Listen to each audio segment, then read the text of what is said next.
Olá, meu nome é Bruna. Se você chegou até esse canal porque foi diagnosticado com MAVE ou conhece alguém que foi diagnosticado com MAVE, que é a malformação arteriovenosa, eu peço que você fique até o final nesse vídeo, pois hoje eu vou falar alguns assuntos que eu não falei nos vídeos anteriores. Então, pessoal, no meu último vídeo que eu gravei, eu já fiz 2 vídeos aqui no meu canal. O primeiro foi logo após a cirurgia, para contar um pouquinho do meu relato, né, da cirurgia, como que foi o diagnóstico. O segundo vídeo eu contei um pouco da minha história, do que eu vivi nesses 10 anos após a cirurgia, pois agora em agosto completa 10 anos da minha cirurgia de MAVE, que foi remoção completa. E agora eu tô aqui para falar um pouco das dificuldades do que eu tive, tanto no início ali da recuperação, quanto algumas dificuldades que eu tenho até hoje. São assuntos que eu não abordei nos vídeos anteriores. Em relação ao meu primeiro fato, assim, é que eu percebo hoje que todos os meus movimentos do lado esquerdo, principalmente na perna, tá? Eles são mais lentos do que o do lado direito. Então, a minha MAVE, ela estava localizada, né, relembrando para vocês aí que eu já falei nos outros vídeos, do lado direito do cérebro, e quando eles mexeram na MAVE, ela estava um pouquinho mais atrelada à parte de movimentos no cérebro, né, e afetou então os movimentos do lado esquerdo, porque é sempre ao contrário. Então, minha perna do lado esquerdo ela é um pouco lenta, como eu falei anteriormente, e por isso eu tenho dificuldade de passar a embreagem, e aí, consequentemente, passar a marcha de um carro manual. Dessa forma, eu consegui, realmente, mesmo com essa dificuldade, passar na prova do Detran após a cirurgia. Foi difícil, porque eu não consigo fazer esse movimento com o pé, eu tiro a perna toda, né, de uma vez só, e depois coloco a perna toda para passar a marcha. Então, acabou cansando um pouquinho na prova, mas eu consegui passar.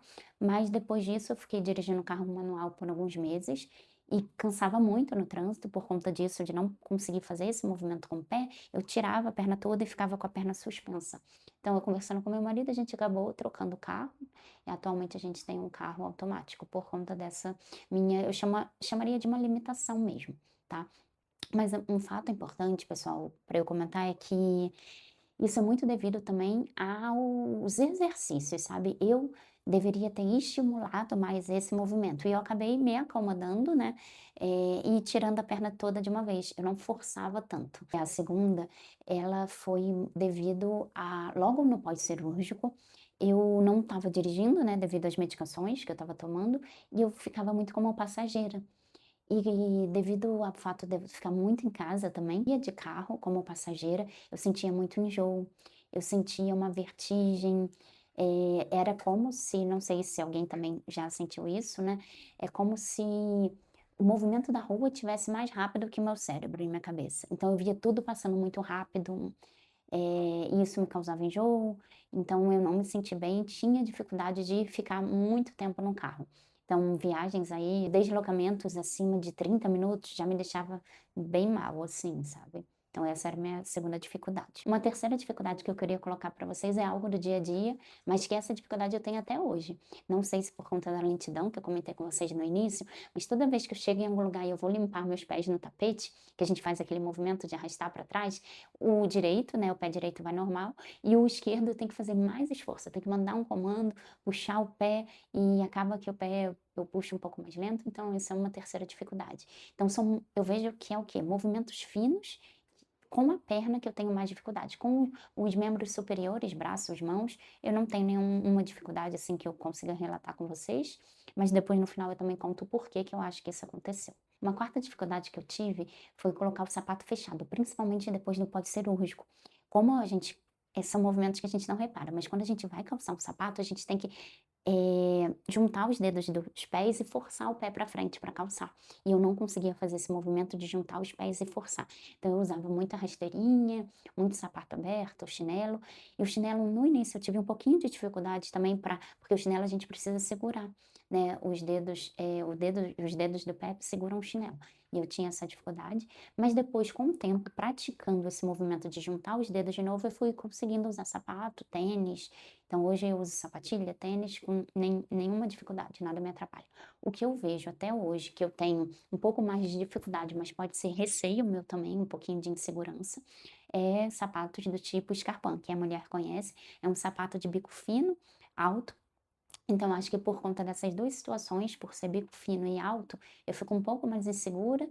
Eu calço, dá para usar, mas eu fico desconfortável, não é algo que me deixe confortável. Uma outra dificuldade, que é a quinta, que eu falaria, seria fazer trilha. Eu era uma pessoa que gostava bastante de fazer trilhas antes da cirurgia, gosto até hoje de natureza, e a trilha era algo que me acalmava muito. Hoje em dia eu tenho muita dificuldade, só faço trilha se ela for de nível fácil mesmo, porque, como eu comentei da lentidão, eu também tenho uma dificuldade junto com a lentidão de alcançar alguns obstáculos e colocar o pé, por exemplo, em pedras, que a gente tem aqui, né, uma trilha que tem que andar em pedras e subir a pedra. Eu tenho dificuldade de alcançar essa pedra e me manter equilibrada em cima da pedra. Então isso me faz, ter insegurança para fazer trilhas. Tem muitas trilhas que são de clipe, né, que você vai subir no clipe, então para descer você também tem que colocar o pé no clipe certo. Então isso tudo me deixa muito insegura e são coisas que eu tenho muita dificuldade de realmente colocar o pé em algum obstáculo. Um sexto ponto que eu falaria eu sou carioca, não sei se vocês conseguiram perceber durante o vídeo, né, meu sotaque, então eu gosto muito de ir pra praia. Outra dificuldade que eu tenho é de nadar. Bater o pé, ele bate, mas em ritmos diferentes, por conta dessa lentidão, então eu vejo que o bater o pé, na água é uma dificuldade que eu tenho, assim como me manter equilibrada dentro da praia com ondas fortes. Então isso por conta da força, né, que eu acabei perdendo um pouco da força do lado esquerdo do corpo, eu tenho essa dificuldade de me manter equilibrada quando vem ondas fortes. Então hoje, se eu tiver que entrar numa praia com ondas mais fortes, eu prefiro entrar acompanhada. Não deixo de entrar, né, mas fico insegura de entrar sozinha, então eu entro acompanhada, porque se algo acontecer ou vier uma onda mais forte, ainda eu consigo me manter bem na água. Um sétimo ponto que eu falaria é altura, e vertigem novamente. Então, nesses 10 anos após a cirurgia, eu visitei lugares, né, viajei, em alguns pontos turísticos muito altos, eu sinto muita vertigem, de ficar tonta mesmo e ter que me segurar em alguém ou sentar para melhorar, né, o sintoma, e foi algo que eu não tinha antes. Antes da cirurgia, eu era uma pessoa super aventureira, eu gostava de ir para montanha-russa, ver as coisas, né, paisagens do alto, mas depois da cirurgia a vertigem pegou bastante. E se eu não sentar, assim, vai me dando enjoo, e eu acho que pode ir me dando até um certo um aflito mesmo, sabe, e aí eu vou começar a passar mal, talvez uma crise de ansiedade, nunca aconteceu, mas eu acho que se eu deixasse, sabe, se eu não me controlasse, poderia avançar para algo nesse sentido. Um outro ponto curioso que eu queria compartilhar com vocês é o pular corda. Depois que eu fiz o pós-cirúrgico, eu comecei a praticar exercícios para emagrecer também, né, e aí eu comecei a pular corda, sendo que eu percebi que eu não conseguia mais pular corda da forma normal. Então eu só consigo pular corda invertida, que é de trás para frente. Então eu passo a corda e depois que a corda tá atrás de mim, eu consigo pular ela. Agora, quando eu jogo a corda para frente, que é a forma normal que a gente aprende na infância, o meu pé não pula, eu não consigo fazer ela ritmada, sabe, eu só pulo uma vez, as outras eu perco, mas quando vai para trás eu faço bem ritmado e consigo fazer exercício realmente para perder calorias, né, pulando corda invertido, e isso foi algo do pós-cirúrgico também. Esse eu não sei explicar o motivo do qual aconteceu, mas é algo que ficou natural, pular corda invertida. Um outro ponto que eu gostaria de comentar com vocês é que quando eu era mais jovem eu dançava bastante, gostava de ir para as festas, né.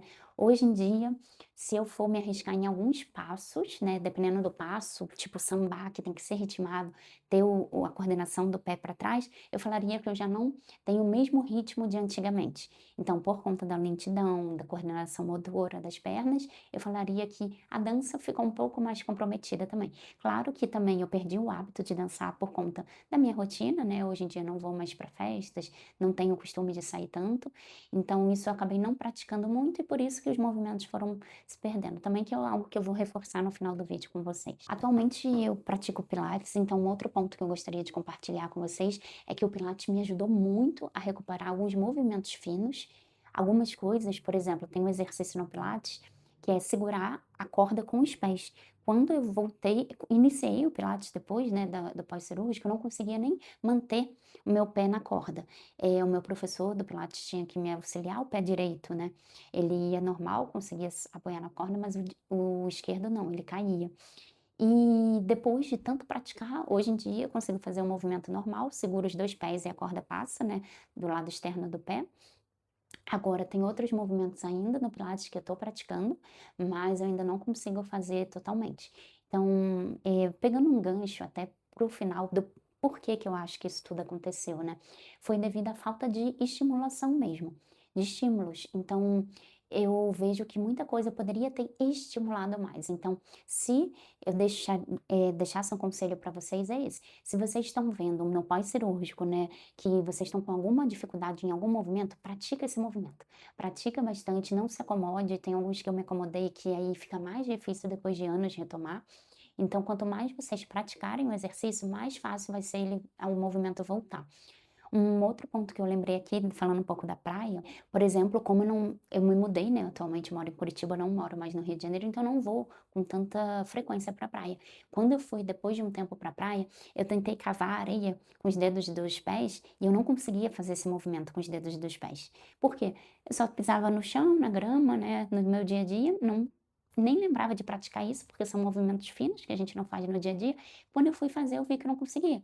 E aí nesse dia que eu fui pra praia, eu fiquei lá forçando. Hoje em dia eu consigo fazer, mas ele é bem mais lento do que com a perna direita. Com a perna direita, o pé direito rapidinho eu faço, né, de cavocar assim, ou encurvar os dedos dos pés. E agora com a perna esquerda eu já tenho mais dificuldade. Então, pessoal, eu deixaria esse recado para vocês, façam os exercícios que vocês e os movimentos que vocês têm dificuldade. Isso é um relato pessoal. Cada pessoa vai ter uma dificuldade diferente, ou até nem pode ser nos movimentos, pode ser uma dificuldade na escrita, uma dificuldade na fala. Então, que vocês falem, né, com o fisioterapeuta de vocês, com os médicos, os especialistas que estão ajudando, para ver o que que eles sugerem também de exercício para vocês praticarem. E é importante eu falar que isso tudo foi muito relacionado aos movimentos finos. Então, nada disso impediu eu de viajar, me impediu de trabalhar, me impediu de viver uma vida normal, de dirigir, de correr, de fazer meus exercícios, de ter uma esperança de novo, que foi o que eu falei, né? De viver, de ser mãe. Então, acho que isso é bem importante para vocês não desanimarem. Se vocês estão com alguma dificuldade hoje, persista nessa dificuldade, não se acomode, que vocês vão conseguir. Lembrando que o cérebro ele tem uma neuroplasticidade, então, se o especialista que está acompanhando, o médico que está acompanhando vocês, viu que o cérebro não teve nenhum dano, eu peço que vocês persistam. E que vocês continuem fazendo o exercício e os movimentos até eles voltarem. Lembrando que é um processo, a recuperação, ela não é da noite para o dia. Ela pode ser em semanas, dias, meses e até anos, para vocês retomarem alguma sequela temporária que ficou. Então, algo que eu gostaria de comentar com vocês aqui no final do vídeo também, é que quando a gente sai da cirurgia, o cérebro, ele tá inchado, ele foi mexido, né, ele precisa de um tempo para se recuperar. Uma vez que, geralmente, né, pelo menos comigo foi assim, então isso é um relato pessoal, acho que isso é importante, né, deixar claro, que eles fizeram um exame comigo antes de me liberar do hospital para ver como que estava o meu cérebro. E ele estava intacto, sem nenhum dano. Então eles tinham certeza que tudo era questão de tempo para voltar e que eu tinha que me esforçar para fazer os exercícios. Então eu voltei com o lado esquerdo todo paralisado mesmo. Então eu tive que reaprender a abrir uma mão, a pegar os objetos, levar até a boca. Às vezes não levava da melhor forma, era igual criança mesmo, errava, né? O movimento, porque a coordenação motora, além da força, também é afetada, então a gente reaprende a coordenação motora, a força tem que voltar, né, dos músculos. Então, isso tudo é importante eu falar, porque como eu fazia muitas mais coisas na minha realidade, na minha rotina com os membros superiores, até meu fisioterapeuta ia lá para casa, né, eu fiz algumas fisioterapias, sessões em casa, e ele falava: "Bruna, corta legumes, descasca legumes, porque isso tudo vai estimular seu cérebro a voltar mais rápido, né, os movimentos". E eu fazia muita coisa com os membros superiores. E na minha rotina, os membros inferiores, ela era mais para me deslocar, para tomar um banho, eu não usava tanto na minha rotina. Por isso que eu vejo que os movimentos finos das mãos voltaram muito mais rápido e hoje eu não tenho muitas dificuldades com a mão, não falaria nenhuma dificuldade com a mão. E com o pé eu fiquei com esses pequenos movimentos finos, alterados. E um ponto importante que eu comentei com vocês, né, que eu não estimulei muito e acabou ficando, né, com essa limitação ou dificuldade que eu falaria, é que se eu começasse a praticar hoje isso eu tenho certeza que voltaria. Talvez com um pouco mais de dificuldade, mais tempo para voltar do que se eu tivesse feito o exercício todos os dias, várias vezes ao dia, mas eu não estimulava. Mas como a minha imagem, né, do exame no pós-cirúrgico mostrou que não tem nenhum dano no cérebro, então meu cérebro está intacto, é mais questão de estimular para aquelas conexões, dos neurônios, né, elas voltarem e mandarem o estímulo correto para eu fazer os movimentos. Então quanto mais estímulo você fizer, o cérebro ele realmente tem a neuroplasticidade e tudo volta ao normal. Então, se você está passando por essas situações no pós-cirúrgico, ou vai passar por essa situação no pós-cirúrgico, ou está perto de alguém que está nessa situação, eu peço que você, caso você tenha gostado desse conteúdo, compartilhe com essa pessoa, para que ela veja e se atente em alguns pontos, né, do pós-cirúrgico, que de repente possa ser evitado no dela, e dê um like caso você tenha gostado do vídeo. Muito obrigada.